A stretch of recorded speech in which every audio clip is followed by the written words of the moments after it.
مبروك علينا الصحراء المغربية. وأخيرا تم يعني المغاربة ولينا أحرار في الصحراء ديالنا إلى يوم البعث.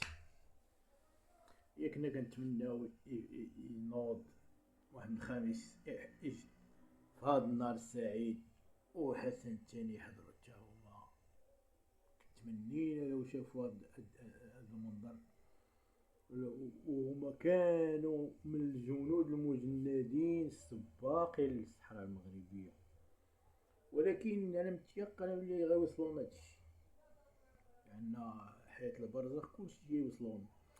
وهذا اش غنقول لكم اخوتيني، اش غنقول لكم، يوم جميل ويوم لن ينسى لكل مغربي. وهذا اليوم كنا نتمناو يكون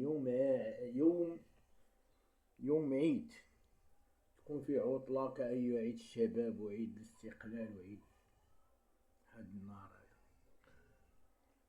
يعني هاد السيمانة كلها فعلا عشنا على أعصابنا نسبيا، رغم أن كنا عندنا واحد الإحساس واحد مآمنين باللي الصحراء ديالنا، ومآمنين إن شاء الله بأنه الأمن والمتحدة مجلس الأمن غادي يصوت على المغرب وأطروحة المغرب. ودابا الجزائر كانت تتسنى الصين وكانت تتسنى روسيا باش يعني تكالي عليها، وباش يعني دير حق الفيتو باش هذا القرار يوقف. وإذا به روسيا والصين تيمتنعوا على التصويت وما كيرفعوش يعني حق الفيتو. بمعنى لما ما تيرفعوش حق الفيتو، هذا دليل مبدئيا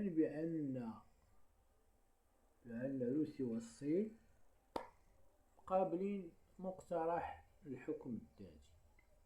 فرنسا وبريطانيا والإمارات وجميع الدول العربية تقريبا 13 عضو من يعني 13 دولة من أعضاء ديال مجلس الأمن صوتوا، إلا 3 منهم الجزائر، ومنهم طبعا بوليزاريو يعني غا هما. وهذا يوم جميل يا إخوان، ونتمنى إن شاء الله يكون المغرب دائما في العلا. وكان الحسن الثاني دابا محمد السادس مازال ما عطيناش ليه حقه،